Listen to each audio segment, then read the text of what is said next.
ആ എന്താ ആങ്ങളെ പെങ്ങളൂടെ മോളെ നീ എനിക്കൊരു സഹായം ചെയ്യും. എന്തോ? അതെ, പറയുന്നുണ്ടൊന്നും വിചാരിക്കരുത്. എനിക്ക് കണ്ണതാ നാട്ടിലെല്ലാം പറയുന്നത്. ആ അത് പണ്ടേ എല്ലാരും പറഞ്ഞതാ. പാർവതിയുടെയും മോനീഷയുടെയും കൂട്ടാ എന്റെ കണ്ണാണ്. അയ്യേ അയ്യോ, ഞാൻ അതല്ല ഉദ്ദേശിച്ചത്. ദൃഷ്ടിദോഷം ഉള്ളോളാന്ന്. എന്തുവാ എന്തുവാ? നീ മോളെ നിദേശപ്പെണ്ട, കാശ് തരാം. ഇമ്മാതിരി പറഞ്ഞോളെ അടിച്ച് താഴെ ഇടുവാ വേണ്ടത്. പിന്നെ കാശ് തരാമെന്ന് പറഞ്ഞത് കൊണ്ട് ഇറങ്ങ. നീ എവിടാ ജോലി ചെയ്യുന്നേ? ഞാൻ ഗൾഫിലാ. ഓ, അവൻ മറ്റന്നാൾ തിരിച്ചു പോവാടി മോളെ. ഞാൻ ഇപ്രാവശ്യം നാട്ടിൽ വന്നപ്പോ ചക്ക എന്നൊരു ആഗ്രഹമുണ്ട്. ഞങ്ങളുടെ അപ്പുറത്തെ ആശാന്റെ വീട്ടിലാണ് ഇഷ്ടം പോലെ ചക്ക. എന്നിട്ട് എന്റെ ആഗ്രഹം കൊണ്ട് ഞാൻ ആശാനോട് പോയി ഒരു ചക്ക ചോദിച്ചു. എന്റെ കുഞ്ഞു പോയി ആ നാറി ആശാന്റെ ഒരു കുഞ്ഞൻ ചക്ക ചോദിച്ചപ്പം ആ നായിന്റെ മോൻ പറയുവാ ഇത് നാട്ടുകാർക്ക് കൊടുക്കാനുള്ളതല്ലെന്ന്, അതെന്റെ പിള്ളേർക്കുള്ളതാന്ന്. ആ ചക്ക മൊത്തം നീ ഒന്ന് കണ്ണു വെച്ച് താഴെ ഇടണം.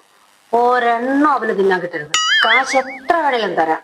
എന്റെ വസ്തുവിന്റെ അടിയിൽ നിൽക്കുന്ന അവന്റെ ചക്കയും വാഴയും എല്ലാം താഴെ വീഴാൻ നീ ഒന്ന് കണ്ണു വെക്കണം. ഞാൻ അതിനെ നോക്കി പറയണ്ടായിരുന്നു. ഇവിടെ നിന്ന് പറഞ്ഞാൽ എങ്ങനെയാ? അല്ല എന്തുവാ പറയണ്ടേ? എനിക്കൊന്നും നഷ്ടമില്ല. നീ ഇങ്ങോട്ട് വാ.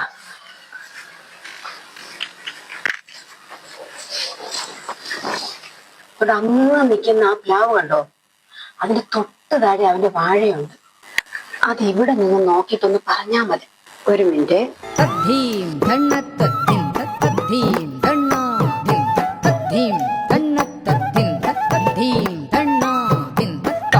ഇങ്ങോട്ട് മാറി.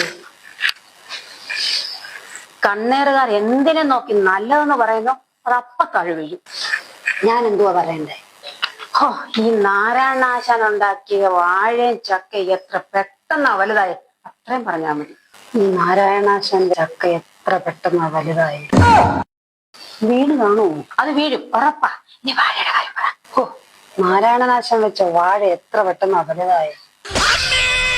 ഏതെങ്കിലും 10 പേരെ തല്ലി ഡോണായവനല്ല ഞാൻ. ആശാൻ ഉണ്ടാക്കിയ വാഴ വീണു, ഈ ചക്ക. അത് നിങ്ങൾ പോയി നോക്കിയാൽ മതി.